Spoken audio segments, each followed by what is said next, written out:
Começou a gravar para vocês, gente? Não apareceu para mim aqui, não. Agora sim. Gente, bom dia a todas, bom dia a todos. Nós estamos na nossa quinta aula do curso de Direito Administrativo aqui na Campinas e nós vamos tratar da continuidade da ementa, que é atividade administrativa, conceitos, natureza e fins, princípios da administração. Eu acho que é exatamente nesse ponto que nós paramos. Vou compartilhar a tela com vocês. Espero que vocês estejam vendo o meu roteiro.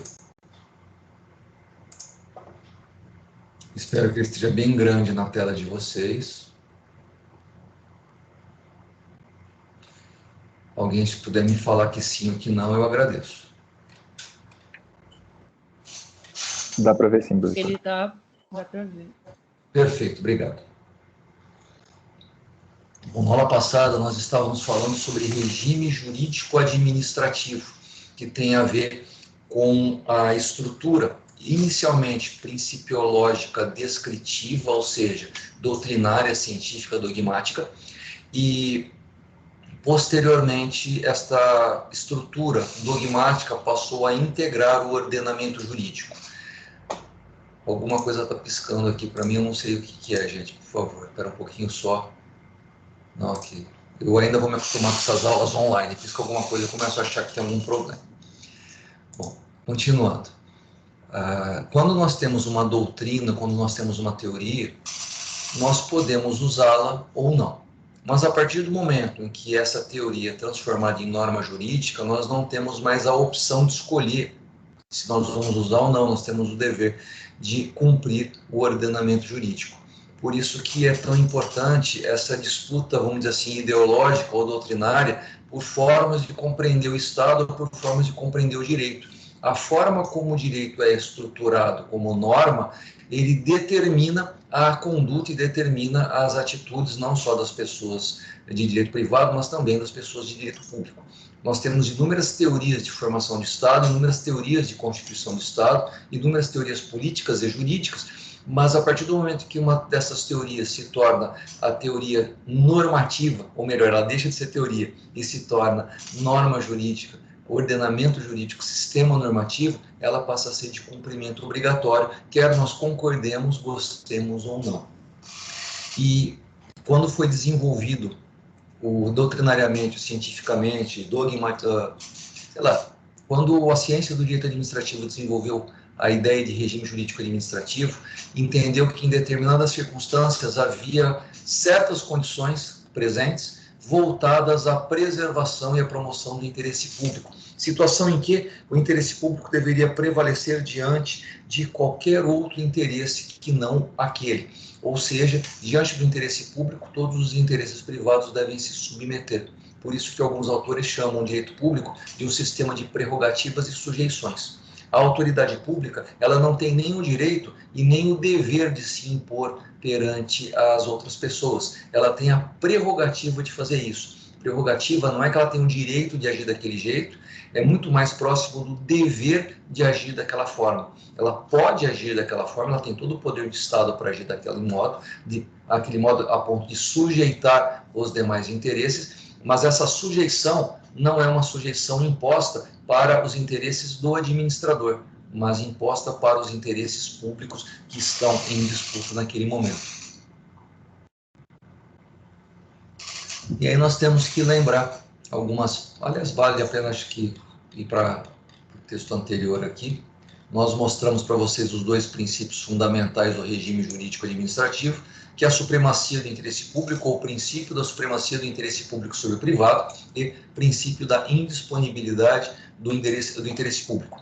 Como o administrador público não é o dono da loja, fazendo uma referência àquela historinha que eu contei para vocês ontem, o administrador público está muito mais ligado à figura do vendedor da loja do que do dono da loja. O vendedor, ele não pode pegar os bens da loja e usar, gozar e dispor deles. Os bens da loja pertencem ao proprietário, ao dono da loja, e o administrador ou o vendedor, ele não tem a prerrogativa, ele não tem o direito, ele não possui nenhuma possibilidade jurídica de dispor dos bens do proprietário de um modo diferente do que o proprietário aceita. É possível dispor de bens públicos? Sem dúvida alguma, mas há um procedimento, uma formalidade que deve ser cumprida.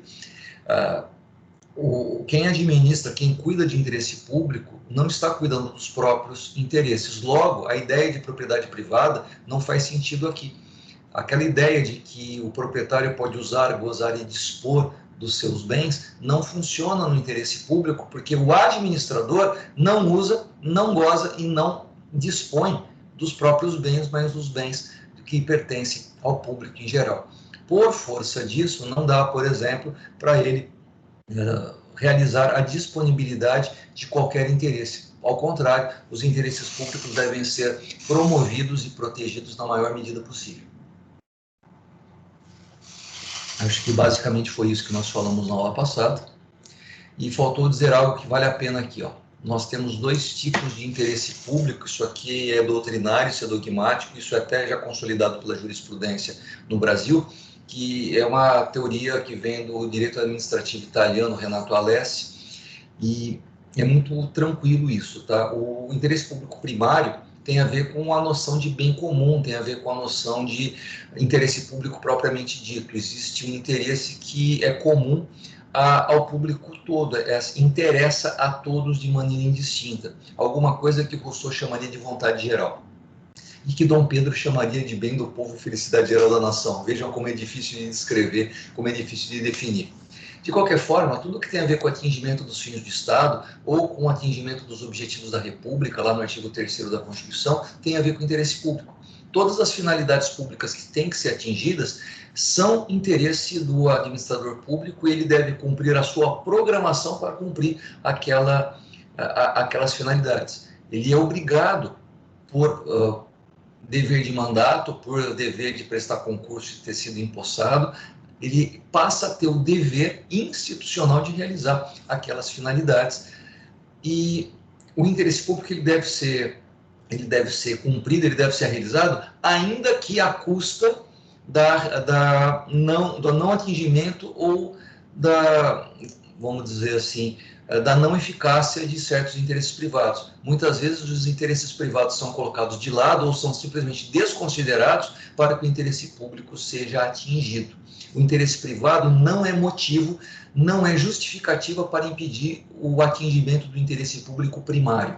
Porém, nós também temos o interesse público secundário, que tem a ver com a manutenção da burocracia estatal. Nós precisamos organizar uma burocracia, nós precisamos organizar recursos humanos e materiais para que o interesse público possa ser atingido. O interesse público primário só será atingido por pessoas com recursos públicos à sua disposição, pelos quais o manejo desses recursos possa permitir a essas pessoas, servidores públicos, que atinjam as finalidades ou que atinjam os interesses públicos.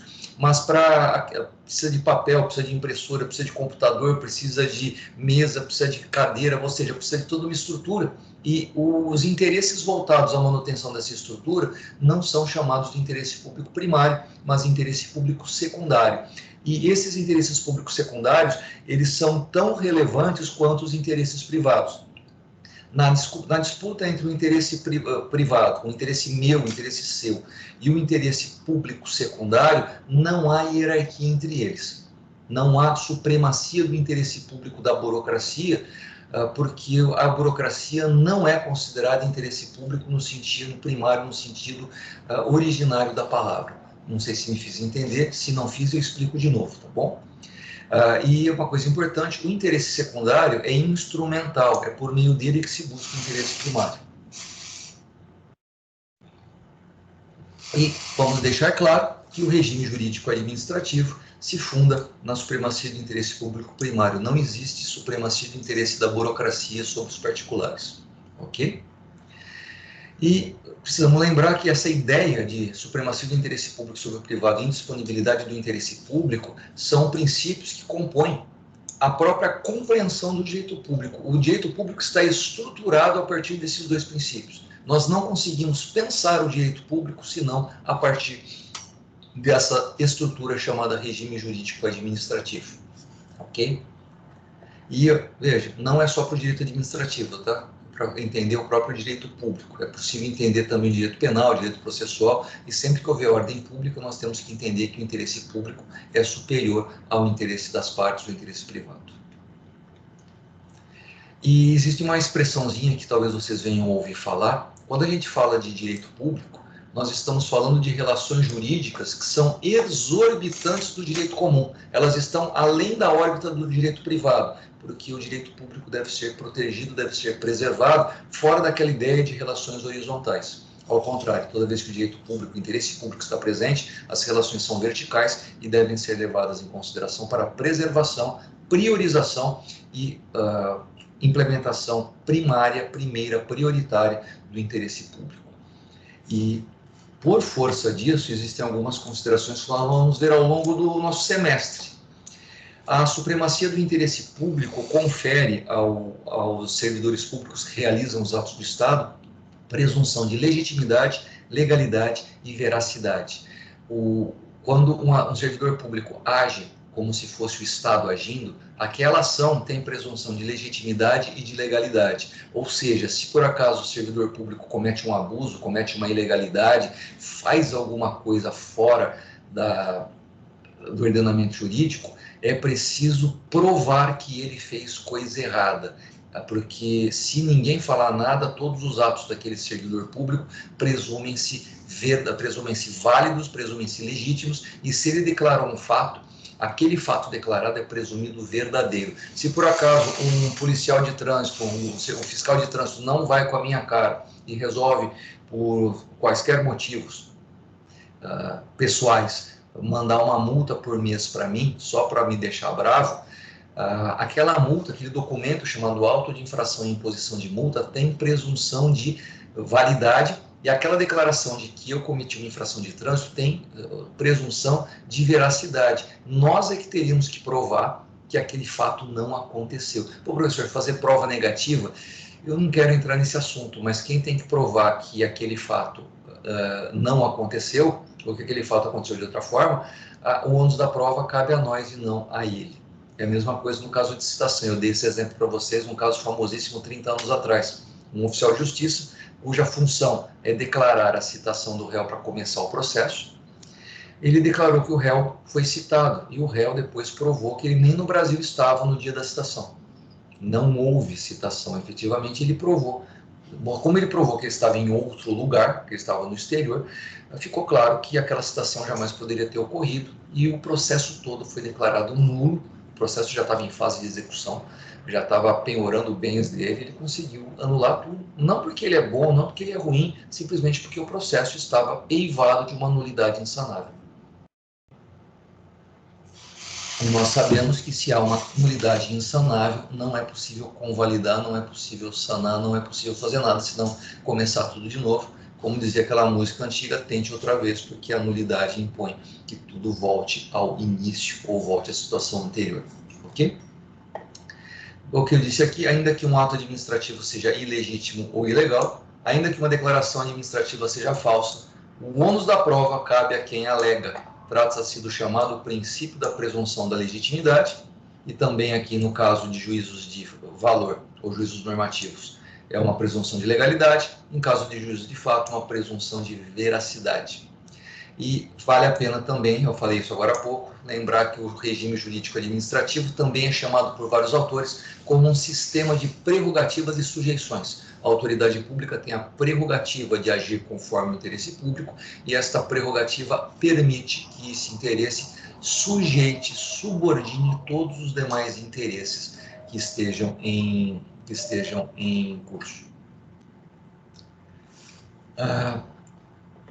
Acabei explicando aqui atrás. A prerrogativa é posição de autoridade decorrente da soberania, e essa prerrogativa permite o uso do monopólio da força física. O fiscal que não é respeitado no exercício de seu poder de polícia, o poder de polícia aqui entendido como poder de fiscalização, ele tem a prerrogativa de chamar a polícia e mandar a polícia, aquela que você está acostumado, a polícia que a gente está acostumado, porque é polícia militar ou polícia civil, que aqui em direito público a gente chama de polícia judiciária. Essa polícia pode chegar e prender em flagrante as pessoas que estejam obstruindo a administração pública de realizar as suas ações. Veja, a autoridade pública ou o servidor público, ele pode e ele deve usar dessa prerrogativa, dessa posição de superioridade sobre os cidadãos, pois, do contrário, não teria condições materiais para perseguir, perquirir, promover, realizar o interesse público.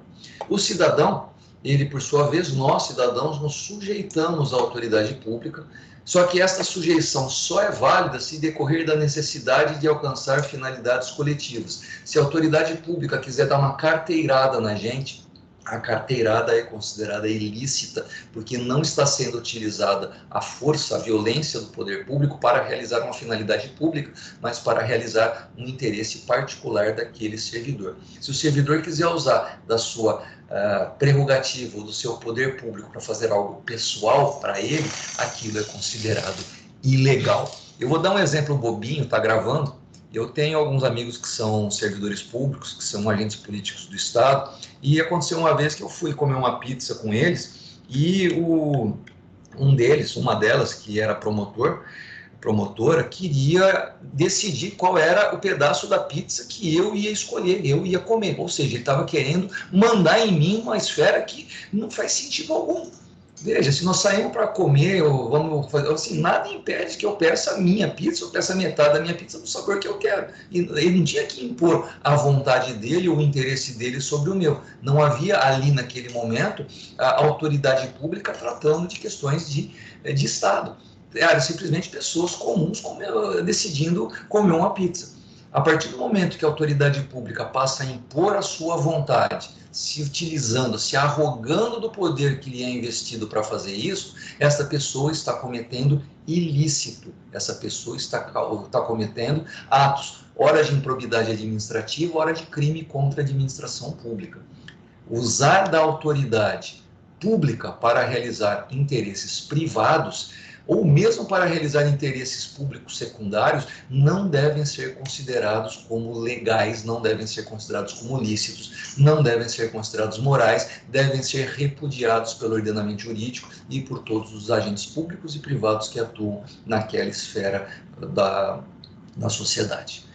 E já que vocês não estão fazendo pergunta nenhuma, eu vou dar continuidade. Gente, eu não estou... Pois não. Posso fazer uma pergunta, Lucio? Todo mundo pode fazer pergunta a hora que quiser, mas eu, como estou com a tela dividida, eu não tenho acesso ao chat de vocês. Então, se vocês puderem levantar a mão, eu consigo enxergar. Se vocês chamarem, eu também consigo ouvir. Mas se vocês escreverem, eu não vou conseguir ler. Pois não. Tá bom. Professor, o senhor disse que, então, o ônus, né, da prova cabe a quem alega, né? Sim. Então, assim, mesmo assim, por exemplo, eu estou diante de uma autoridade pública, uma coisa que aconteceu, estou diante de uma autoridade pública, a autoridade pública decidiu uma coisa que para mim não foi, eu não compreendi aquilo como legal, mas assim, eu não tenho prova nada, né? Foi um grande erro meu. Mas assim, sabe quando você pega o seu celular e começa a gravar, né, a autoridade pública falando alguma coisa ou decidindo alguma coisa? Isso embora pareça ser meio desrespeituoso com a autoridade pública, eu tenho, entre aspas, o direito de fazer isso?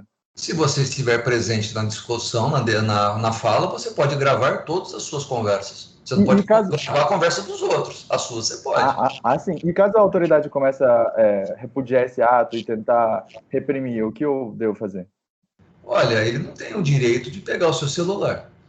Sim. Eu saio correndo, então. O problema, assim, agora, assim, tá gravando, mas vamos imaginar essa situação bem filme policial, né? Você vai na delegacia de polícia, olha, aquela autoridade pública pegou o meu celular. Aí a pessoa responde para você: quem é você? Não peguei nada seu. Sabe? A materialidade, assim, crimes são verificados por materialidade e autoria. Se por acaso o seu celular sumir e não houver nenhuma testemunha de que aquela autoridade pegou de você, como é que você vai provar? Infelizmente é bem complicado, tá? Uhum. Infelizmente é bem complicado. Entendi. Obrigado. Às vezes não existe, assim, às vezes não existe como você fazer essa prova. Eu, nos meus, agora tiozão, né, nas minhas décadas de advocacia pública, eu já perdi processos por não ter conseguido fazer prova. Uhum. E já ganhei processos exclusivamente porque a prova estava bem produzida. Mas assim, mas eu posso pedir na hora assim, olha, né, assim, eu compreendo, assim, eu respeito a sua autoridade como Polícia Federal, mas eu vou assim tomar liberdade para gravar essa conversa, né, a fim de que assim, posso fazer isso, né, com Sim, você total. pode. Tá. Você pode, mas toma cuidado, tá? Assim, tá gravando, eu sei, mas se você por acaso estiver em situações chamadas de segurança nacional, vamos imaginar que você vai estar passeando num país do Oriente Médio, tá? Qualquer um, você escolhe. E na alfândega, eles têm uma preocupação muito grande com sei lá, terrorismo, ataques diversos, contrabando. Então, se por acaso o agente público da alfândega, que também às vezes se confunde com Polícia Federal, Polícia de Fronteira e, sei lá, Polícia Antiterrorista, ele, sei lá, ele não vai muito com a tua cara, ele, sei lá, é uma situação, vamos dizer assim, meio de exceção, para não dizer completamente de exceção. Há situações muito complicadas. Sim, com certeza. E, infelizmente, isso acaba se como que eu vou dizer, desaguando, isso acaba parando também em outras. Você está na rua e o fiscal de trânsito, ou agente de mobilidade urbana, acha que tem a possibilidade de se impor perante o cidadão numa situação qualquer e abusa da sua autoridade. Isso, infelizmente, acontece. Em condições normais de temperatura e pressão, dentro do Estado Democrático de Direito, existem prerrogativas, você tem direito a advogado, você tem direito a uma série de circunstâncias, mas o que acontece se fecharem a porta e não deixarem você sair? Puxa, é cárcere privado. Tá, mas como é que você vai provar isso depois? Uhum. O grande problema é que, infelizmente, muitas das atrocidades de agentes públicos acontecem de modo que você não consegue fazer prova do que aconteceu naquele momento. E a sua palavra é a sua palavra contra dele. E ainda que você tenha uma série de marcas no corpo decorrentes de agressão física, ou mesmo marcas psicológicas decorrentes de uma agressão que aconteceu ao longo de um bom tempo dentro de uma sala fechada, como é que você vai conseguir provar para um juiz que não viu nada daquilo, que aquilo que você está alegando, todas as marcas que você tem no corpo ou na mente, decorreram da ação daquela pessoa extremamente violenta que se utilizou do fato de ser agente público para fazer aquilo? Infelizmente, você fica numa situação, não estou dizendo você, tá, Ilson? Estou dizendo a pessoa que acaba se submetendo ou sendo submetida a uma situação de violência terrível, ela não tem como se defender, nem naquele momento e nem depois. Nossa. Entendi. Ok. Desculpa dar uma notícia, tá? Ok, mas obrigado. Uma situação dessa, se você tiver assim, a pessoa está numa sala fechada, olha, você me permite gravar o que a gente vai falar? Claro, como que é? Ele destrói teu celular, você não tem nem como provar. É capaz que ele não é celular, que celular? Não tinha celular aqui no celular. É verdade, ok. Estamos rindo, mas é de nervoso, né? Pois é, mas eu entendi. Obrigado, professor. É isso. Vocês estão vendo a tela em branco, né? Eu estou aqui no Word agora, né? Mas vamos voltar aqui pro item 3.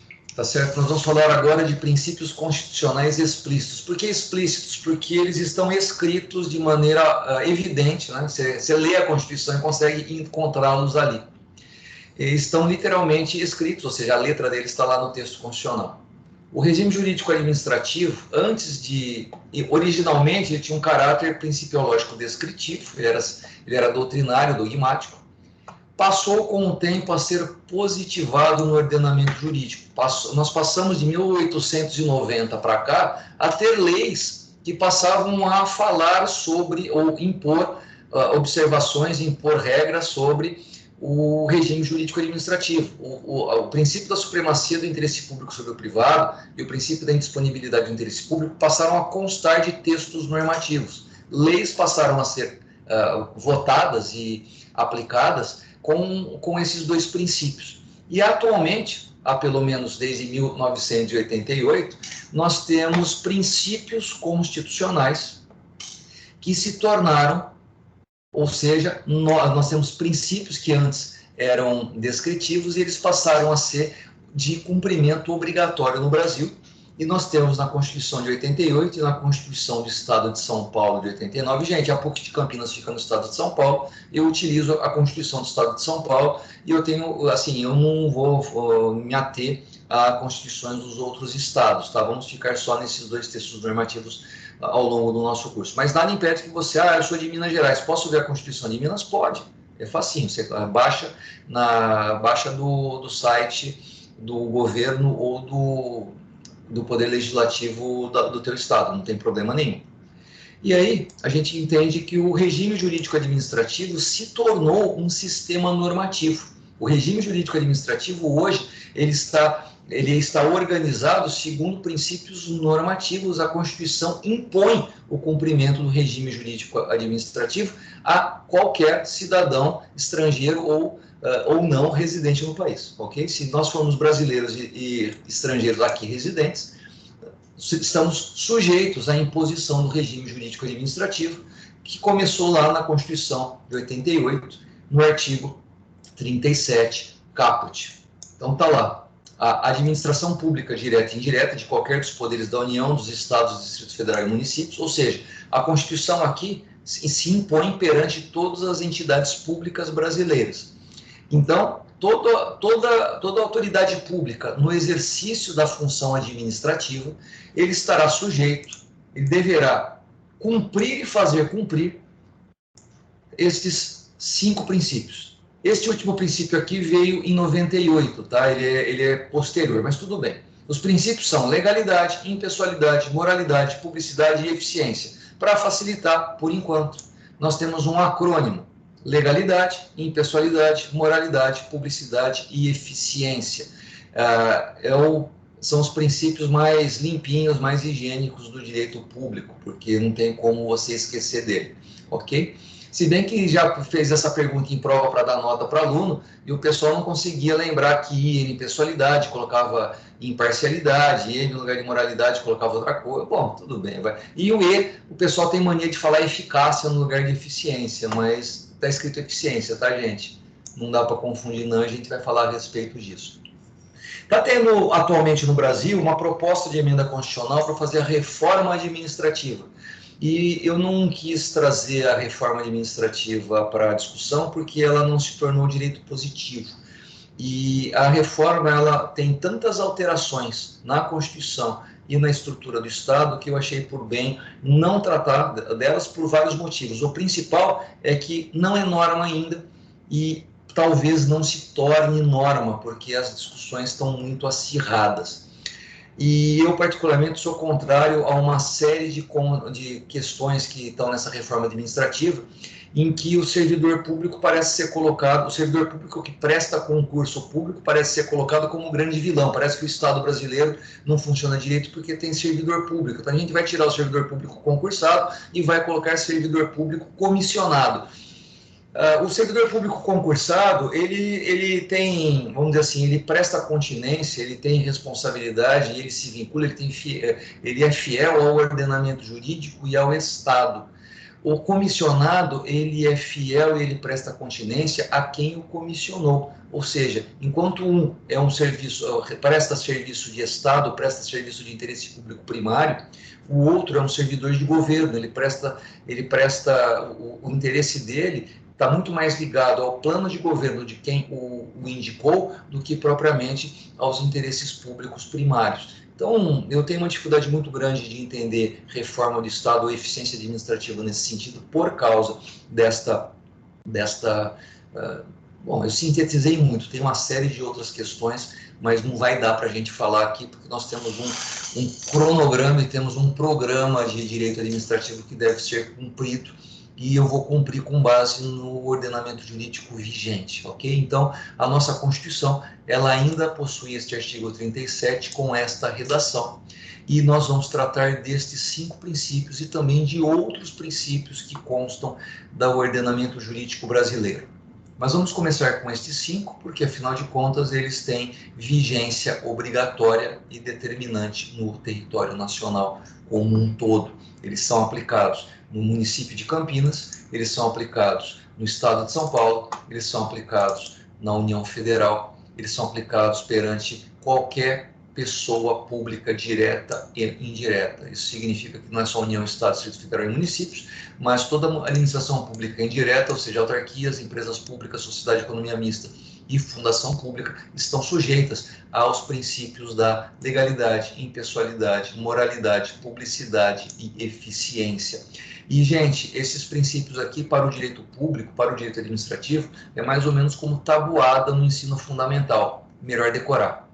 Não vou negar a vocês que é bom decorar esses princípios. Mas aí o grande problema não é só decorar, né? Nós precisamos saber o que eles significam. E legalidade talvez seja o mais simples de todos, porque todo mundo aqui está no terceiro ano da faculdade de Direito e a gente já sabe o que significa legalidade, certo? Nós estamos lá no artigo 5º, e eu acho que é o inciso 2º, vocês podem confirmar para mim, mas está escrito que, por favor, confiram que eu não tenho certeza se é esse inciso. Está escrito que você não fará ou deixará de fazer nada que não seja decorrente de lei. Essa definição, essa prescrição normativa do artigo 5º é uma garantia constitucional para todos nós, que significa o seguinte: se não houver lei, eu não estou obrigado a fazer. Se não houver lei me proibindo, eu posso fazer aquilo que eu quiser. Isso é muito forte no direito penal. Se não houver uma lei dizendo que o que eu faço é crime, eu posso continuar fazendo. E outra, né? Se chega uma lei dizendo que o que eu fazia agora é crime, todas as condutas que hoje são criminosas e foram feitas antes da edição daquela lei não eram crime à época e, portanto, não podem me atingir. A ideia é que a estrutura constitucional, originalmente, definia 3 poderes com 3 competências. Um desses poderes era o legislativo, que tinha por competência decidir, definir o que os cidadãos poderiam ou não fazer por meio da edição de leis. E pelo direito privado nós sabemos que se não houver lei proibindo, eu posso fazer, eu tenho autonomia para fazer aquilo que a lei não me proíbe. Porém, aqui no direito público nós temos uma legalidade restrita ou estrita legalidade. O administrador público, ele não é livre, ele não é proprietário, ele é funcionário. E sendo funcionário, estando vinculado ao exercício de funções para realizar interesses que não são próprios, mas públicos, esse funcionário, esse servidor público, essa autoridade pública está sujeita a realizar apenas atos prescritos na legislação. O legislador, ele impõe ao administrador público que ele só haja, que ele só gaste dinheiro público, ele só faça expediente em relação àquilo que a lei manda que ele faça. Ou seja, se por acaso a lei disser que ele não pode fazer alguma coisa, ou, vou melhorar, se a lei não dispuser sobre um determinado assunto, significa que aquela autoridade pública não possui competência para tratar daquilo. Se ela tratar daquilo, ela cometeu um ilícito, ela descumpriu a lei, não há nenhuma lei mandando que ela faça aquilo. E se ela por acaso fizer, ela estará agindo contrária à legalidade. Simplesmente porque no direito público a pessoa está subordinada a uma estrutura de hierarquia, de ordem. Ela é obrigada a cumprir muito mais no sentido de ordem, no sentido de cumprir comandos da autoridade legislativa, do que fazer aquilo que bem quiser. Mas eu queria fazer isso porque é importante tratar desse assunto, alguém tem que fazer isso, então eu fui lá e fiz. E a grande pergunta que cabe é: mas quem falou que você era a pessoa para ir lá? Você é servidor público que está lotado em um determinado órgão e tem uma lei que manda que você faça certas coisas. No lugar de você fazer as coisas que a lei manda você fazer, você resolveu fazer uma outra coisa que nenhuma lei te manda fazer. Você, na verdade, descumpriu a lei 2 vezes, porque a lei te manda fazer uma coisa e você foi lá fazer outra. A legalidade estrita tem muito a ver com a disposição de competência do servidor público, porque é a lei que dá competência para um servidor fazer uma coisa e não outras. E a partir do momento que a pessoa, sei lá, é eleita ou presta um concurso ou é indicada, nomeada para fazer exercer determinadas funções atinentes a um cargo público, ela está obrigada por lei a realizar as funções que aquele cargo determina que sejam realizadas. ela não está autorizada, ela não tem competência para realizar outras funções além daquelas previstas para aquele cargo. Se ela realizar outras funções, ela está indo além da lei, ela está descumprindo a lei que manda que ela faça uma coisa e não outra, e, portanto, ela pode até mesmo sofrer um processo administrativo disciplinar e ser demitida do seu cargo por fazer coisas que não devia, no horário em que ela devia fazer coisas que a lei manda ela fazer. Não sei se vocês entenderam direito isso que eu falei, eu posso falar com outras palavras, mas eu quero ler o que está escrito aqui sobre legalidade. Atos administrativos ou ações do administrador público não devem, me perdoem, contrariar a lei. Os atos administrativos só devem ser praticados mediante autorização legal.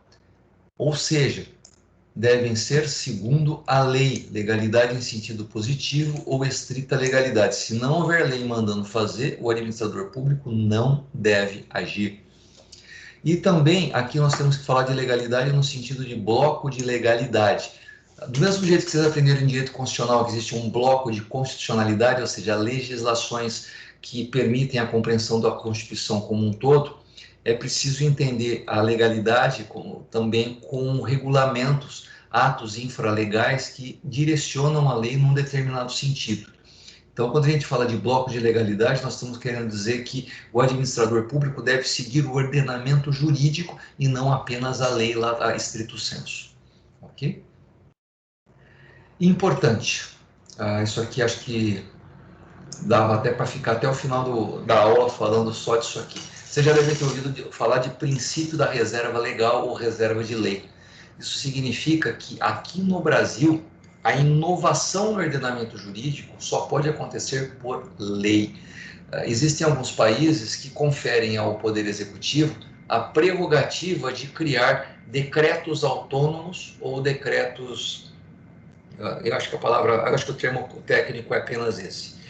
O que significa que na França, na Itália, é possível que o executivo tenha uma autonomia tão alta, já prevista em Constituição, que ele pode inovar no ordenamento jurídico por meio de atos do próprio executivo, sem passar pelo legislativo. No Brasil, isso não existe. Para qualquer nova obrigação ou qualquer novo direito que se crie no Brasil, na forma do artigo 5º, não me lembro o inciso, me perdoem, vocês podem dar um Google aí para achar para nós, por favor. Só podemos fazer ou deixar de fazer em virtude de lei. Professor, e a medida provisória? A medida provisória é uma situação completamente esdrúxula, mas ela precisa ser convertida em lei posteriormente, etc. Mas durante o período de sua conversão, da sua edição, devido às condições de relevância e urgência, ela tem força de lei. E é uma situação bem excepcional que, infelizmente, no Brasil, exceção vira regra, né? Mas isso deixa para o direito constitucional, não vou tratar disso. A ideia é que não há possibilidade jurídica de nós termos um direito novo ou um dever, uma obrigação nova que não decorra da legislação. Mas e o contrato? Você tem autonomia da vontade para entrar numa obrigação, fazer um ato unilateral de vontade, mas há previsão legal no Brasil de você se obrigar nesse sentido. O que não existe possibilidade é você ser obrigado a fazer alguma coisa sem que haja uma lei a respeito daquilo, determinando que a partir daquele momento você tem aquela obrigação, a partir daquele momento você tem aquele direito. Isso é reserva de lei ou reserva legal. E há uma distinção. Nós temos reserva de lei absoluta e temos reserva de lei relativa. E aí nós podemos ir lá no artigo 22, 23, 24 da Constituição, em que fala que existem algumas matérias que são de competência exclusiva ou privativa do Poder Legislativo. Ou seja, existem algumas matérias, existem alguns temas que só será possível discorrer sobre eles por meio de lei. Mesmo que a gente tenha uma lei muito ampla, esta lei, esses direitos ou esses deveres só poderão ser especificados por outras leis também. Não existe, em regra, na reserva legal absoluta, a possibilidade da autoridade pública ou administrador utilizar de decreto, utilizar da sua discricionariedade para definir ou melhor explicitar o que tem um comando legal. Vou dar um exemplo bobo, direito penal. Eu acho que não é bobo, não, acho que é o melhor exemplo que existe. Não há possibilidade jurídica de o poder executivo especificar o que ele entende por crime previsto no Código Penal. É possível que haja a tal da norma penal em branco, é possível que haja a tal da discricionariedade com relação à aplicação da lei, por exemplo, como fazer um flagrante, etc. Mas não existe a possibilidade de nós, pessoas de direito privado ou a própria autoridade, sermos obrigados ou termos um novo dever a partir de considerações baixadas pela autoridade pública executiva.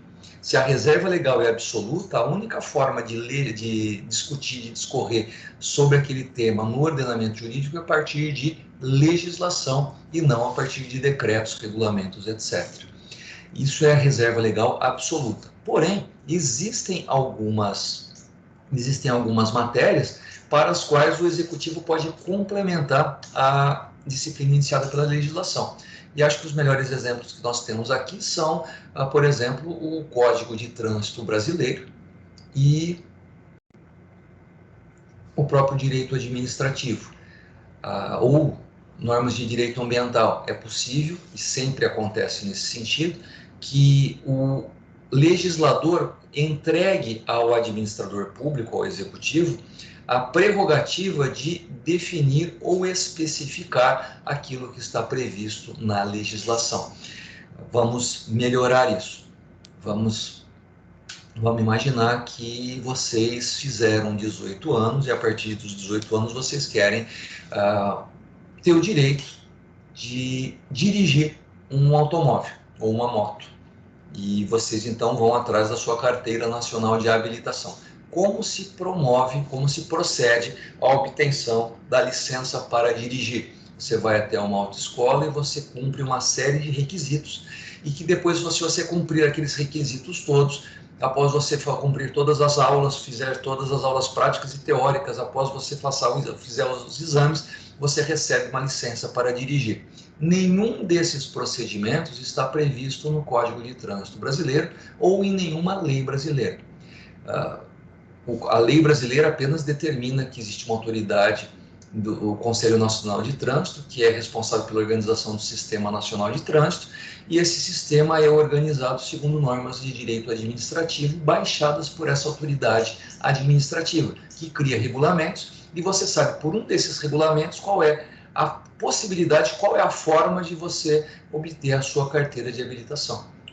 E, veja, todas essas regras, mesma coisa, sei lá, no caso de exame da OAB, a legislação determina que a Ordem dos Advogados do Brasil tem a prerrogativa de decidir como autorizar o ingresso de novos membros, de novos associados à ordem, né, novos inscritos. E está definido já desde 1973, desde 1974, que o ingresso é por meio de um exame. E esse exame está na lei. Está escrito na lei de 94, que é o atual o vigente estatuto da OAB, que é preciso passar nesse exame para ser aprovado. Pois é, mas na lei não está dizendo como é esse exame. O Conselho Federal da Ordem dos Advogados do Brasil pode, a hora que quiser, baixar uma norma, um regulamento administrativo, determinando qual vai ser a forma de ingresso. Quando eu prestei o exame de ordem, quase 30 anos atrás, o exame tinha exame oral e havia, ou seja, existia uma terceira fase do exame de ordem, que além da fase de múltipla escolha objetiva e depois da fase de dissertação de peça e questões escritas, havia também uma terceira fase em que deveria haver sustentação oral perante uma banca. E depois várias perguntas oralmente realizadas a partir, era uma prova oral a partir daquela arguição. Hoje não existe mais isso. Veja, e a minha carteira de OAB vale tanto quanto a carteira de OAB de alguém que não passou por essa terceira fase, e vale tanto quanto aqueles advogados mais antigos que não fizeram o exame de ordem porque não estavam obrigados a isso. Mas hoje existe uma regra de direito administrativo que permite que qualquer um que com 18 anos obtenha a carteira de habilitação, qualquer um formado em direito obtenha a sua licença para advogar, segundo regras de direito administrativo. Ou seja, As regras que complementam a legislação, elas têm caráter discricionário. E aqui a gente começa a perceber que não existem atos administrativos discricionários quando a matéria é reserva legal absoluta, porque se a legislação na reserva legal absoluta deve ser especificada também por lei, não há como exigir que o administrador público atue discricionariamente onde há reserva legal absoluta, ok? O que é importante aqui quando a gente fala de legalidade? Legalidade em direito público, a gente fala de legalidade estrita, legalidade restrita ou estrita legalidade. Não basta apenas a legislação, não existe a prerrogativa do administrador de fazer algo sem previsão de lei. A ação do administrador só pode acontecer, só deve acontecer mediante determinação legal prévia. E se houver essa determinação, ele tem um dever de realizar aquela lei naquele sentido. Por isso que ele aplica a lei de ofício. A lei impõe ao administrador o dever de agir. Se não houver uma lei em determinado sentido, o administrador público não está autorizado, por força da estrita legalidade, a realizar aquilo que talvez nós gostaríamos que ele realizasse. Ah, mas seria tão bom pelos princípios constitucionais que o administrador fizesse isso. Ele vai responder, pois é, mas a lei não determina, não há lei que me determine fazer isso. Essa lei que você quer que exista, primeiro não sei nem se existe essa lei, mas ainda que exista essa lei, não sou eu, autoridade pública, competente para realizar ações voltadas ao cumprimento da finalidade dessa legislação. Geralmente a lei impõe a uma determinada autoridade a competência para aplicar e realizar aquela lei no caso prático. Veja, não é que porque a pessoa é autoridade pública que ela é um déspota esclarecido, que ela é um monarca com poderes absolutos. A legislação determina que cada autoridade pública possui uma determinada medida de poder, ou, se você preferir, competência. Cada autoridade pública possui limites de atuação, justamente para que ela possa fazer tudo que a lei determina que ela faça naquele pedaço, naquela matéria, naquele espaço público em que a lei determinou que a atuação seja daquela autoridade e não de outra. E às vezes naquela estrutura, naquela situação, nós gostaríamos que a autoridade agisse de um determinado modo, mas muitas vezes acontece de não haver lei determinando que a autoridade haja daquele jeito, e se não houver lei determinando que ela haja daquele jeito, a autoridade pública não deve agir daquele jeito, porque se agir daquele jeito estará indo contra a legalidade, e isso pode custar o cargo daquela pessoa, isso pode custar a liberdade daquela pessoa, isso pode custar os direitos políticos daquela pessoa, conforme a situação, seja identificado como um ilícito administrativo, um ilícito penal ou um ilícito de improbidade administrativa. A autoridade pública que faz coisas não previstas na lei, ela comete um ilícito terrível e pode ser penalizada por aquilo mediante processo administrativo, processo penal ou processo de improbidade administrativa. Tudo bem até aqui, gente? Estou indo muito rápido, eu vou mais devagar. Tá tudo certo. Tá bom, vou acreditar. Presunção de legalidade, veracidade, tá tudo bem. Bom, já falamos disso aqui. Vamos para o meu princípio constitucional favorito. Não é porque é o meu princípio constitucional favorito que precisa ser o de vocês, tá bom? E também não há motivo algum para vocês escolherem um. E eu quero começar dizendo que está errado aqui o que eu escrevi, tá bom? Impessoalidade não tem relação, ou não tem conexão, ou não tem identidade com imparcialidade. Impessoalidade não é imparcialidade. Imparcialidade significa que alguém não tem partido numa situação qualquer. O juiz deve ser imparcial. O juiz não pode ser alguém que não goste do réu. Por exemplo, eu, se fosse juiz, teria dificuldade de julgar um processo envolvendo alguém que torce para o Corinthians, certo? Então, eu não conseguiria. O cara aparece lá com a camisa do Gaviões da Fiel, eu teria dificuldade de ser imparcial em relação a ele. Mas o juiz tem o dever de imparcialidade. O administrador público, por que o juiz tem o dever de imparcialidade? Porque, segundo as regras do processo, o juiz está acima e equidistante as partes estão no processo e o juiz não faz parte da relação jurídica que será julgada. Por isso a imparcialidade, ele não pode tomar partido, porque se o juiz tomar partido por um lado ou pelo outro, nós estamos diante de uma situação de completa ilegalidade, porque a estrutura processual não foi mantida. Deve-se pressupor que o juiz é imparcial, porque ele nunca fez parte daquela relação jurídica. E se ele não fez parte daquela relação jurídica, ele deve julgar de maneira equidistante acima, porque a posição dele será, ao final, declarada a válida para decidir como deve ser entendido, interpretado e aplicado o direito naquela situação entre duas partes. Se o juiz for parcial, ele está decidindo em favor de alguém que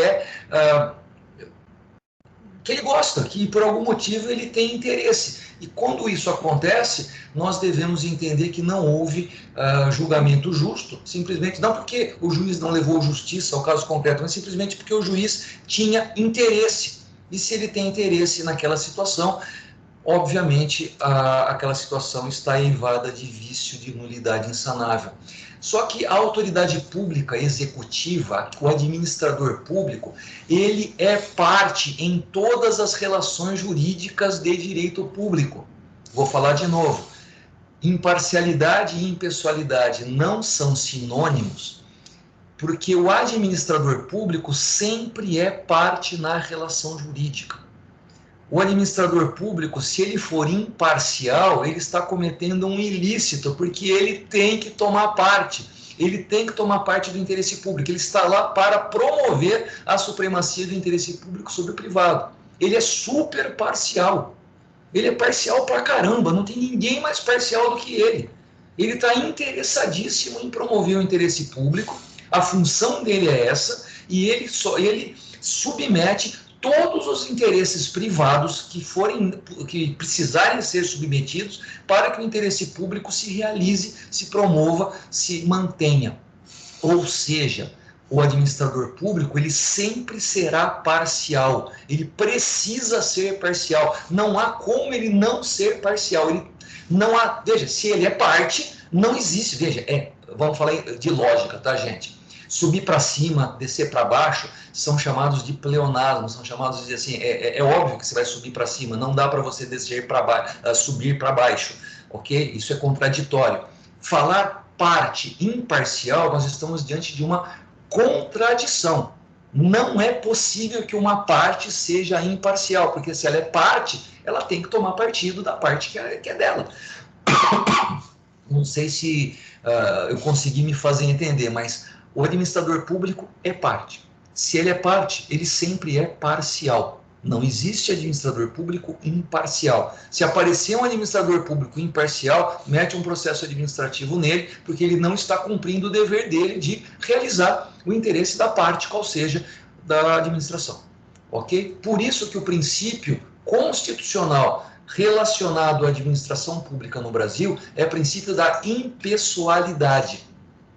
Veja, o administrador público, ele é obrigado a tomar partido. Ele sempre vai atrás do interesse público e todas as outras partes da relação jurídica que impedirem que ele promova o interesse público, ele vai passar por cima, ele vai passar, se for preciso passar o trator por cima, ele vai passar o trator, porque ele tem o dever, ele tem a prerrogativa de parcialmente promover o interesse da parte. Desculpa agora o pleonasmo. Então veja, o que é impessoalidade significa o seguinte: o dever do administrador público é não olhar para ninguém. Assim, parece aqueles filmes que o assassino profissional é contratado para matar, ele chega para a vítima e fala: olha, eu estou te matando, mas não é nada pessoal, eu fui apenas contratado, eu sou profissional.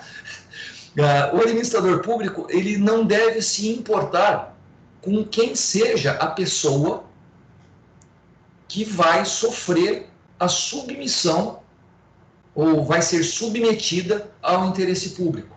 Ele vai fazer o interesse público independentemente da vontade, do interesse da pessoa que vai ser submetida àquele interesse público naquela relação jurídica. A relação jurídica de direito público, ela é vertical. Interesse público aqui em cima, interesse privado aqui embaixo. Estado aqui em cima, cidadão ou servidor público aqui embaixo. Nesse sentido, Eu não sei se vocês me viram fazendo isso. Eu vou sair um pouquinho aqui do compartilhamento de tela para vocês me verem de novo. A relação jurídica de direito administrativo ela é sempre vertical. Estado aqui em cima, cidadão servidor aqui embaixo. Interesse público aqui em cima, interesse particular ou interesses particulares aqui embaixo. Impessoalidade significa que o servidor público, não importa quem seja, ou seja, veja, o servidor público aqui pode ser um cara concursado, ou ele pode ter se aposentado, ou saído de férias, entre outro servidor público. Esse servidor público torce para o Corinthians, esse servidor público torce para o Flamengo, esse servidor público torce para qualquer outro time, não importa. Esse servidor público, ele gosta de novela, ele gosta de filme, não importa, assim, o que esse cara precisa, na verdade, é cumprir o interesse público. Não importa quem seja a pessoa do servidor público que estiver aqui, importa que esta pessoa, de maneira impessoal, cumpra o interesse público. E aqui embaixo, não importam quem sejam as pessoas que estarão submetidas ao interesse público na relação jurídica administrativa.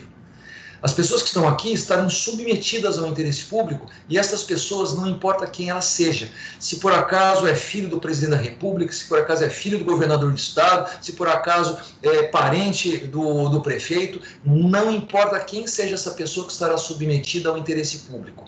A relação é completamente impessoal. E aí vamos ler aqui um pouquinho para ver se eu me fiz entender. A impessoalidade tem a ver com impedimento de discriminações e privilégios e também impedimento de perseguições. Visa a objetividade do cumprimento do interesse público. Eu não estou com a tela compartilhada, meu Deus, vocês não me avisam. Impessoalidade tem a ver com a objetividade do cumprimento do interesse público. O cidadão que requer um serviço público deve ser atendido exatamente como o cidadão anterior e o cidadão que virá depois dele na fila do guichê. Impessoalidade significa que se eu estou lá no guichê atendendo a população, eu tenho que atender as pessoas pela ordem de chegada, e não é porque o prefeito, o governador ou o presidente chegou não, esse cara não pode pegar fila, porque esse cara é meu chefe, esse cara é presidente, ele tem que ficar na fila do mesmo jeito. Eu não posso atender alguém só porque ele é parceiro meu, e porque ele é parceiro meu eu vou atendê-lo melhor que o outro. Vamos imaginar uma situação, vamos imaginar uma situação em que eu gosto de dar exemplo de futebol, porque futebol a gente pode falar a bobagem que quiser e não há nenhuma vedação constitucional a falar mal, por exemplo, de quem torce para time de futebol. Então a gente pode brincar nesse sentido.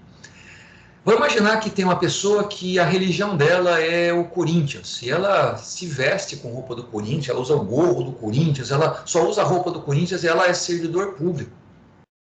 E esse servidor público, ele tem que atender alguém que é do outro time, que acabou de ganhar do Corinthians. Imagina a felicidade desse servidor público de ter que atender um cidadão que vem com a roupa de um outro time que o corintiano não gosta e que vai lá, olha, eu estou aqui com esse pedido, eu quero que você autorize, carimbe, homologue, eu vim aqui dar entrada nisso e eu quero que você faça isso para mim. O servidor público, ele tem que atender aquela pessoa como se aquela pessoa como se aquela pessoa não torcesse para time nenhum, ou como se aquela pessoa torcesse para o mesmo time dele. Não é porque você é servidor público e de repente você professa uma determinada religião, que se alguém de outra religião aparecer ali e começar a conversar com você, você descobre que ele é de outra religião, que ele é um infiel segundo o seu entendimento, sei lá, você deve atender aquela pessoa do mesmo jeito que se você não soubesse da vida pessoal daquela pessoa. Nossa, a vida pessoal da pessoa ficou horrível. Mas o que eu quero dizer é que a impessoalidade impõe a criação assim, de um véu pelo qual a pessoa que é atendida pelo servidor público deve ser entendida como qualquer uma. Servidores públicos devem atender o público em geral de maneira indistinta, ou melhor, com o mesmo grau de distinção e consideração para qualquer um. O grau de zelo, o grau de respeito, o grau de qualidade do serviço deve ser sempre o mesmo, independentemente da pessoa que será atendida. Vamos brincar, né? Fazer o bem sem olhar a quem. É mais ou menos isso. Me perdoem lembrar desse ditado velho pra caramba. E a situação inverte também. Quando nós vamos até o serviço público, não importa quem seja a pessoa que está lá no guichê que vai nos atender. Qualquer pessoa que esteja lá no balcão para nos atender, qualquer pessoa que esteja lá na repartição pública para realizar algo que nós pedimos, não importa quem seja. E se por acaso, e uma situação interessante, vamos imaginar que você vai no guichê, vai num cartório e gostaria, por favor, de ver tal processo, ver tal documento. E a pessoa te fala assim, olha, tal pessoa responsável por esse serviço que você está pedindo não veio hoje, você podia vir amanhã? Aí você olha para a pessoa e fala assim, vem cá, mas você não está aí? Tô. Por que você não faz para mim? Ah, porque eu não sei fazer isso. Olha, não existe isso em direito público. Se por acaso você está aí dentro, você deve agir exatamente como se fosse outra pessoa que não veio. Se aquela pessoa não vier mais, alguém tem que fazer o serviço dela. Se aquela pessoa não veio hoje, alguém tem que fazer o serviço dela. E esse serviço deve ser realizado de maneira impessoal. Não sei se eu consegui me fazer entender, mas foi mais ou menos o que eu escrevi aqui, ó. Não importa quem seja o agente público que vai atender o cidadão. Se o funcionário responsável pelo atendimento estiver de férias, seu substituto deverá atender com o mesmo grau de profissionalismo. A pessoa do cidadão não conta.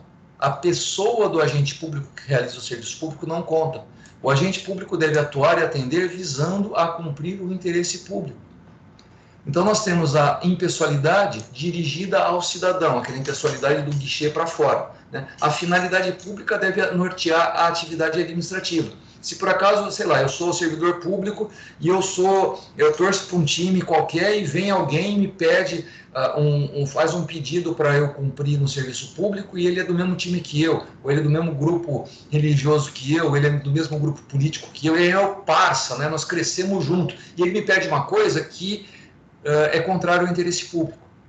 Se eu, por acaso, conceder o que ele me pediu, só porque ele é meu parça, só porque ele é meu amigo, só porque ele vai nos mesmos lugares que eu, só porque nós crescemos juntos, o que eu fizer naquele momento contra o interesse público se mostra completamente eivado de pessoalidade. Em vez de eu agir de maneira impessoal, eu deixei que as relações pessoais contaminassem aquela minha ação e aquela minha ação se torna ilícita, porque o que eu fiz foi pensando no bem dele, quis quebrar o galho dele e eu não quis fazer de acordo com o que a legislação e a Constituição me determinam, qual seja agir de maneira impessoal. E se eu fizer isso, eu estou sujeito a ter problemas sérios, seja por processo administrativo disciplinar, dependendo do caso, seja por crime contra a administração pública e até improbidade administrativa. Ok? Impessoalidade também é dirigida ao próprio agente público e tem a ver com a teoria da imputação volitiva. Nós vamos tratar disso mais para frente, tá? O agente público, não importa quem seja, a gente tem que fazer de conta que aquela pessoa física que está lá é uma abstração. Não importa quem seja aquela pessoa, nós temos que entender que ali é o Estado falando, é o Estado agindo, e é o interesse público que o Estado deve perseguir, ok? O agente que realiza a atividade, mas a atividade é sempre imputada ao órgão público e à pessoa de direito público. Quem atua para o cidadão é o órgão ou a pessoa jurídica, não importa se o trabalho for realizado por um agente ou pelo outro. Ok? E essa divisão da impessoalidade do guichê para dentro e impessoalidade do guichê para fora, existe apenas para fins didáticos. E uma coisa interessante, se por acaso não houver impessoalidade nas relações dentro da repartição pública, veja, a gente pode gostar de todo mundo dentro da repartição pública, a gente pode rir das piadas de todo mundo, a gente pode comprar uma pizza junto na hora do almoço, na hora do jantar e come na repartição, a gente pode ter uma vida pessoal muito boa, mas se por acaso houver perseguições dentro da repartição, o chefe começa a perseguir um subordinado por qualquer motivo que seja, isso claramente é uma afronta ao princípio da impessoalidade. As relações dentro da repartição pública devem ser impessoais no sentido de todo mundo faz o seu trabalho. Se você fizer o seu trabalho de uma maneira ruim, isso pode me deixar como teu chefe muito bravo, mas isso não me dá o direito de te perseguir. Eu posso até objetivamente dizer que você não está cumprindo a sua atividade com eficiência, e isso pode ser entendido como algo para te responsabilizar dentro de uma estrutura de avaliação, mas isso não pode ser usado para que eu persiga a pessoa e use isso contra o desenvolvimento da carreira dessa pessoa. Então, perseguição também é uma afronta à impessoalidade. Ok? E aí tem uma coisa interessantíssima, né? Eu não sei se... Bom, acho que eu vou ter que abrir aqui, porque vocês estão com dificuldade de... Ops! Abrir. Então, vamos pegar aqui Constituição Federal.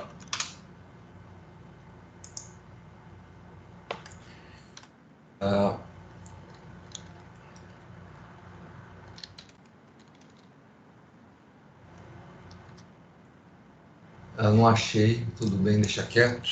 Vamos para o artigo 37 da Constituição.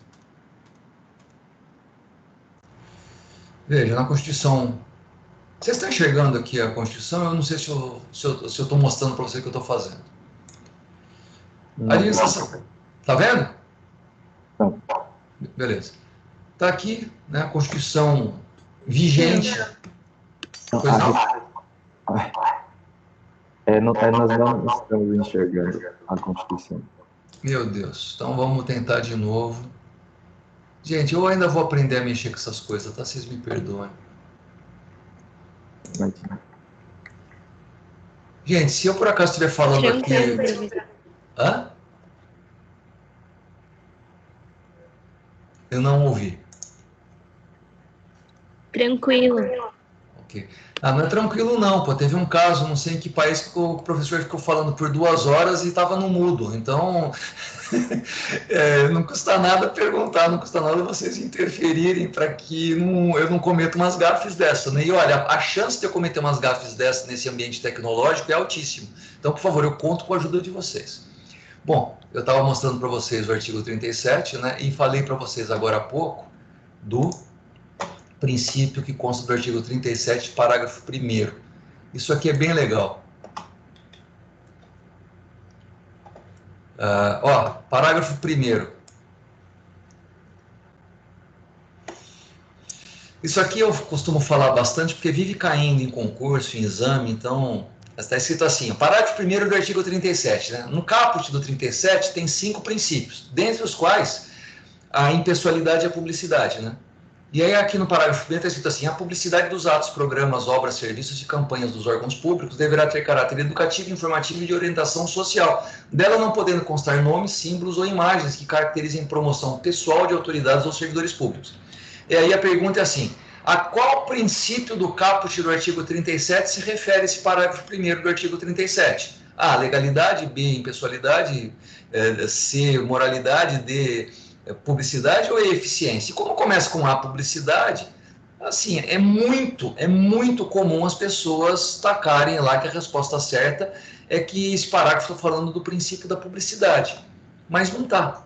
Mas, pô, não começou com publicidade? Falou assim, ó, toda vez que o poder público quiser fazer uma publicidade sobre qualquer coisa dos órgãos públicos, esta publicidade deverá ter caráter educativo, informativo e de orientação social. Perfeito.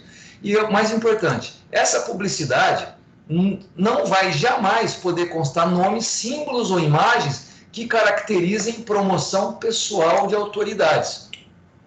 Se o poder público for lá numa inauguração qualquer, o presidente, governador ou prefeito apresenta, olha, veja só que isso é obra minha, se não fosse por mim isso não teria acontecido nunca. Isso mostra promoção pessoal, e promoção pessoal é uma afronta ao princípio da impessoalidade. Está dizendo que se você poder público quiser fazer publicidade, você pode fazer publicidade utilizando um símbolo qualquer, mas que não faça remissão direta à pessoa do governante. Nós podemos, assim, é possível criar símbolos de governo, etc. Nós já tivemos Pátria Educadora, nós já tivemos Brasil, um país de todos, estamos tendo Pátria Amada Brasil. Tudo isso são símbolos que remetem ao governo, mas se por acaso fizer promoção pessoal, obra, como acontecia muito tempo atrás, né, obra de Maluf, né, isso fica complicadíssimo para a Constituição atual. É vedado promoção pessoal do governante. Isso pode ser caracterizado, aliás, isso será caracterizado como improbidade administrativa. Tudo bem? E uma outra coisa, voltei aqui para o roteiro, não sei se vocês estão enxergando. Estão enxergando o roteiro? Ainda não, professor. Eu vou me acostumar com esse negócio. Bom, eu espero que eu esteja no roteiro agora. Celso Antônio Bandeira de Mello ainda está vivo, está muito bem, aliás, de saúde, eu espero, e eu já tenho ouvido falar dele ainda. E ele, na década de 80 e na década de 90, junto com Maria Silvia Zanella de Pietro, assim, disputavam a predominância de reputação no direito administrativo aqui no estado de São Paulo. Professor da PUC de São Paulo de Direito Administrativo. Eu não sei se ele ainda é professor, se já se aposentou lá da PUC Campinas, da PUC São Paulo. Ele faz algo que merece consideração. Existe uma relação direta entre o princípio da impessoalidade e o princípio da igualdade ou da isonomia. Igualdade perante a lei significa impessoalidade. Impessoalidade significa que a lei deve ser aplicada de maneira indistinta a todos os servidores ou a todos os cidadãos naquela situação de direito administrativo. Professor, mas não deveria haver situações de discriminação positiva? Se houver situações de discriminação positiva, nós estaremos diante de situações previstas em lei e a lei deverá ser aplicada de maneira indistinta a todos quantos estiverem vinculados ou tiver a possibilidade de estarem sujeitos àquela discriminação positiva. Por exemplo, lei de cotas.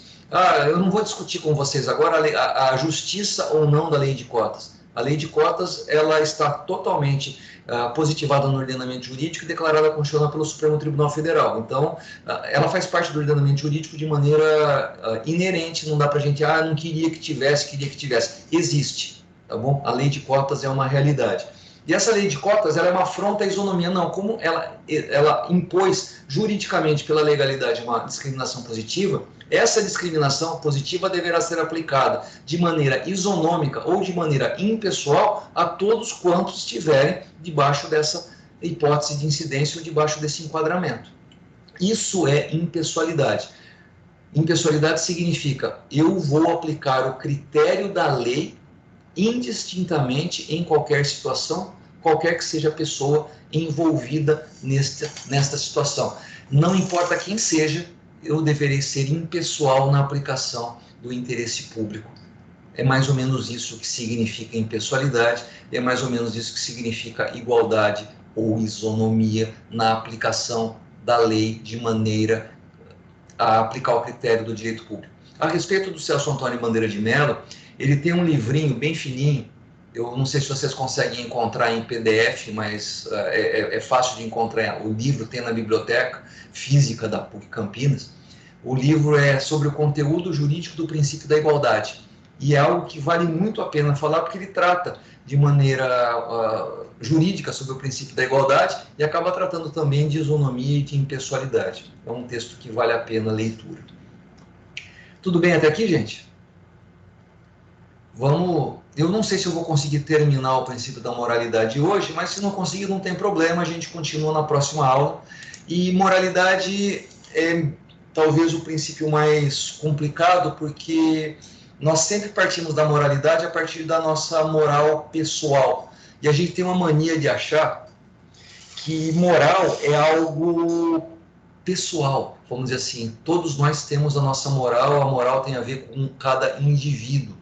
Quando, na verdade, moral é uma estrutura normativa social de conduta ou de controle de conduta. Nós não nascemos com moralidade. Nós crescemos numa determinada família, num determinado grupo social, numa determinada sociedade, e os valores dessa família, dessa sociedade, na forma como as coisas acontecem ao longo do tempo, começam a ser os valores que, para nós, são considerados importantes para que as nossas ações sejam de um jeito ou de outro. Existem grupos que no seu convívio familiar, no seu convívio social, agem de um determinado jeito, segundo determinados valores esses que não são tão importantes assim para outros grupos ou famílias. Eu sei que agora está em tempo de pandemia, mas vamos imaginar a seguinte situação. Vem alguém de outra cidade para a PUC Campinas para estudar, e aqui chegando acaba, começa a ter um relacionamento, um namoro com uma outra pessoa que vem de uma outra cidade, de um outro grupo familiar, e acaba vendo algumas situações bem interessantes com relação à valoração das coisas. Para uma pessoa desse relacionamento, algumas coisas são muito importantes, essas coisas não são tão importantes assim para o outro.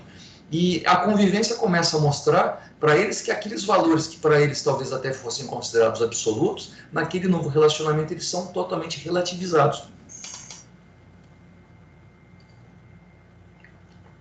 Claro que em determinados grupos sociais, a moral daquele grupo é um critério talvez mais importante do que os próprios critérios normativos da legislação. Se nós estivermos falando, por exemplo, de estruturas normativas religiosas, existem grupos sociais, existem grupos religiosos cujas regras, cujas normas, cujas prescrições do seu livro sagrado são mais importantes e serão sempre cumpridos, ainda que a lei diga que deve agir de outra forma.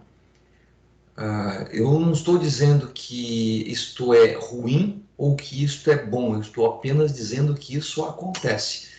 É muito comum pessoas altamente religiosas, altamente vinculadas a uma compreensão cosmológica de realidade a partir de um Deus Supremo Todo-Poderoso, entenderem que as normas desse Deus Supremo Todo-Poderoso são sempre prioritárias. E olha, eu estou falando isso de uma maneira bem genérica para poder incluir todas as possibilidades de grupos religiosos. Eu estou incluindo absolutamente todo aquele que crê, tem crença num ser superior, que a última coisa que ele vai fazer é cumprir uma lei, que essa lei é contrária às leis do seu Deus, justamente porque este mundo é passageiro e o mundo para onde esta pessoa vai é eterno. Então, é muito melhor continuar fazendo as coisas que eternamente são válidas do que fazer as coisas que para o Estado são efetivas. Eu, por favor, não quis com isso causar absolutamente nenhum desentendimento ou nenhuma discussão do ponto de vista religioso. Me perdoe se esse exemplo ofendeu alguém.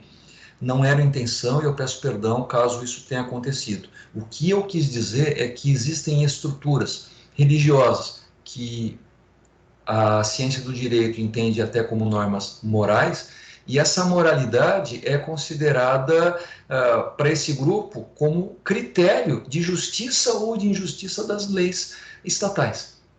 Muitas leis são consideradas justas ou injustas a partir de um critério moral próprio, que às vezes vem da moral da família, da moral do grupo social ou das disposições religiosas, ok? E essa moral não é a moral a que se refere o princípio da moralidade do direito brasileiro. Quando a gente fala de direito positivo, e quando a gente fala do princípio constitucional da moralidade, nós estamos falando de uma moralidade objetiva e não de uma moralidade que seja subjetiva própria do sujeito ou intersubjetiva própria de um grupo social que entende aquele critério moral como um valor supremo a ser seguido em todas as suas condutas. Ainda que eu descumpra a lei, jamais descumprirei os preceitos de meu Deus. E se por acaso uma lei me mandar fazer algo contrário à minha convicção religiosa, eu tenho o direito de dizer, olha, eu não vou cumprir essa lei porque ela contraria uma convicção religiosa e eu me recuso a cumprir essa lei. Existem inúmeros exemplos, não só no Brasil como em outros países, que a liberdade religiosa permite o descumprimento de certas normas de direito positivo. Okay? Acho que o maior exemplo disso é um grupo religioso que entende que não se pode prestar o serviço militar porque isso é uma afronta à sua convicção religiosa. Bom, acho que esse exemplo já é suficiente.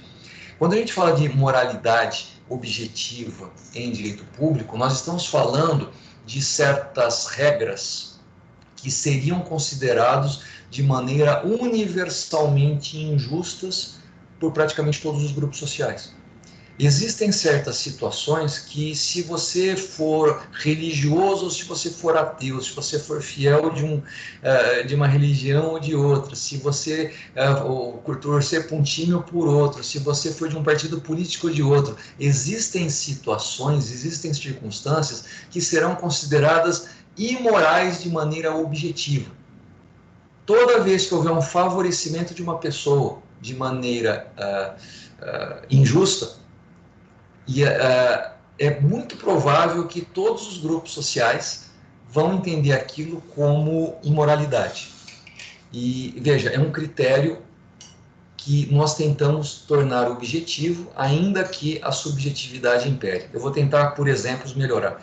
No Brasil, só existe, por enquanto, 3 coisas, 3 situações consideradas imorais do ponto de vista da moralidade objetiva. Ou seja, o princípio da moralidade do caput do artigo 37 da Constituição é entendido como um critério de justiça ou de injustiça aplicado hoje a 3 situações.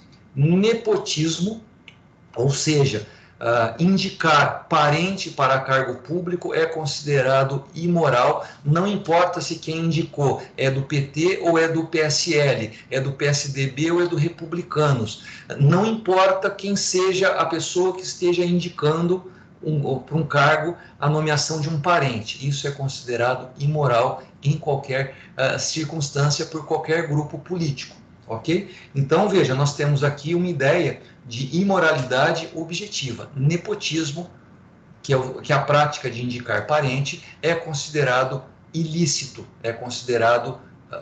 demorou, aliás, para isso ser considerado ilícito, já era considerado imoral antes, e o desenvolvimento disso acabou sendo complicado. E talvez como isso já está, às vezes volta à tona essa situação, mas a moralidade objetiva acabou permitindo o desenvolvimento no Brasil de uma lei de 1992, deixa eu ver se eu acho aqui. Eu sempre esqueço o número dessa lei, tá, gente? Tá aqui. A lei da improbidade administrativa, ela foi criada também, eu acho que por iniciativa popular, visando a instalação de situações pelas quais o administrador público deveria ser punido por atos de imoralidade. Só que, para não dizer imoralidade, a lei falou improbidade. Todas as vezes que o administrador público não for probo, não for honesto, ou seja, realizar atos de maneira considerada desonesta, esses atos deverão ter por consequência uma punição nos termos dos artigos 9, 10, 10A e 11 da Lei de Improbidade Administrativa. E eu falei um pouquinho antes também que sobre nepotismo, né, nós temos como regra antinepotismo basicamente a súmula vinculante 13 do STF, ok? E não está aqui no roteiro, mas também nós temos um terceiro item que é objeto, que decorre do princípio da moralidade, que é a famosa lei anticorrupção. Nós temos no Brasil uma lei recente que determina certas condutas dos agentes públicos que devem ser consideradas ilícitas caso a corrupção seja identificada nas suas ações. Ou seja, corromper, que é utilizar regras diferentes daquelas regras do jogo para ganhar o jogo. Nepotismo, colocar alguém num cargo público porque é meu parente e não porque o cargo vai ser bom para o desenvolvimento das funções do cargo.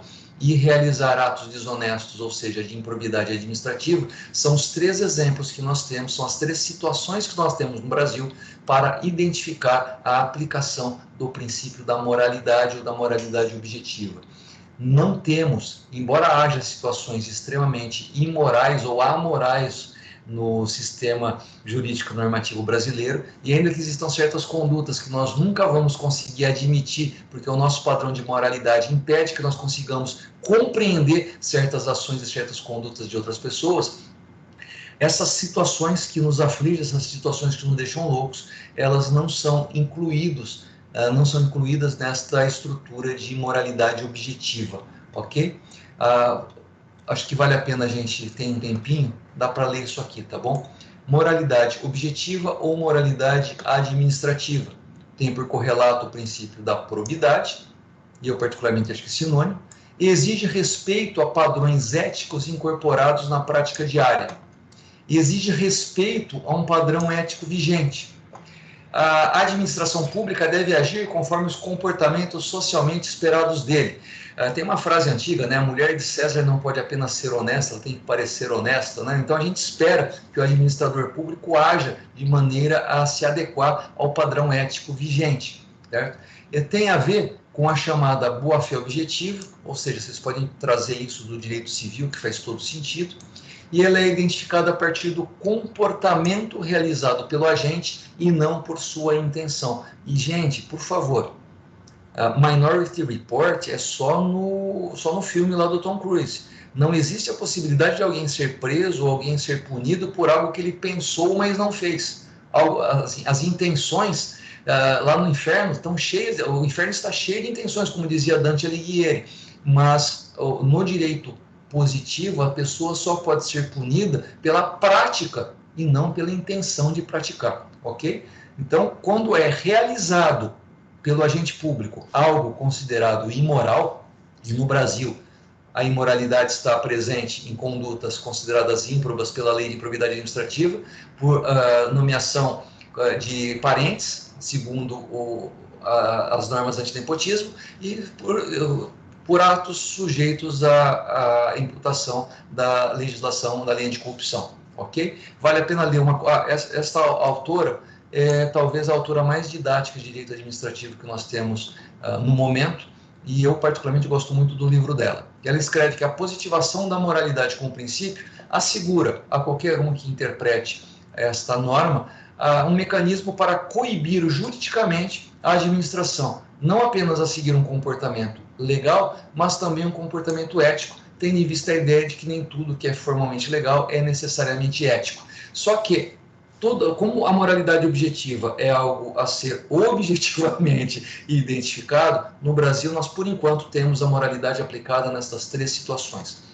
Mas cabe uma coisa, assim, nada impede que nós encontremos ao longo do tempo outras situações objetivamente imorais que devam ser coibidas pelo princípio da moralidade. Veja, a moralidade ela era vista antes como uma questão de intenção do administrador público, quer dizer, algo que estava dentro do âmbito de intenções ou das vontades do próprio agente. Mas pela teoria dos motivos determinantes e pela teoria do desvio de finalidade dos atos administrativos, ela torna-se jurídica. Toda vez que o administrador público ele manifesta o motivo pelo qual ele vai agir, ele se vincula àquilo, quer dizer, ele não pode mais fazer o ato de outro jeito. Ele diz que o motivo da ação dele, o fundamento da ação dele é se por acaso você prova que ele disse aquilo, mas fez com outra intenção, com outro motivo, você consegue coibir aquele ato administrativo, mesmo que não seja relacionado a parente, mesmo que não seja nomeação de parente, mesmo que não seja improbidade administrativa e mesmo que não seja corrupção. Se ele por acaso disse que ia fazer uma coisa de um jeito, por causa de um motivo, e faz por outro motivo, aquele ato é nulo, e é óbvio que tem a ver uma questão de ética e de moralidade envolvida. E toda vez que ele fala que vai fazer algo visando o atingimento de uma finalidade pública e atinge uma outra finalidade que não é pública, é óbvio que nós estamos vendo uma situação de total improbidade administrativa por desvio de finalidade.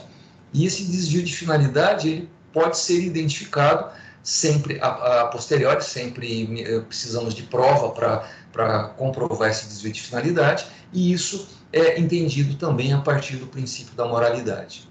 A partir de 88, a moralidade se torna um dever estatal, reflexo de um direito público subjetivo do cidadão. Que direito? Todo cidadão tem direito a um governo honesto, já dizia a ministra Carmen Lúcia. Moralidade é entendida como requisito de validade do ato administrativo.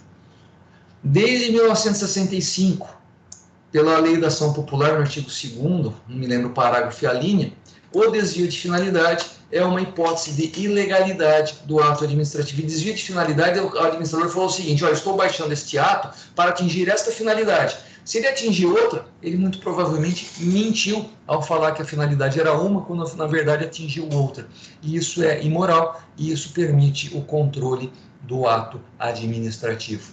Por isso que eu falei para vocês que nós temos aqui essas três possibilidades. Lei de improbidade, súmula vinculante não está no roteiro, a lei anticorrupção, mas pelo horário, eu vou continuar a falar disso na aula que vem. Nós precisamos falar dos artigos 9 a 11 da LIA e precisamos falar da súmula vinculante 13. Tudo bem? Gente, não há tempo para nenhuma pergunta, vocês hoje ficaram quietinhos, mas quaisquer dúvidas, por favor, tragam para a próxima aula ou tragam por e-mail, WhatsApp, sinal de fumaça, Teams, eu estarei à disposição de vocês.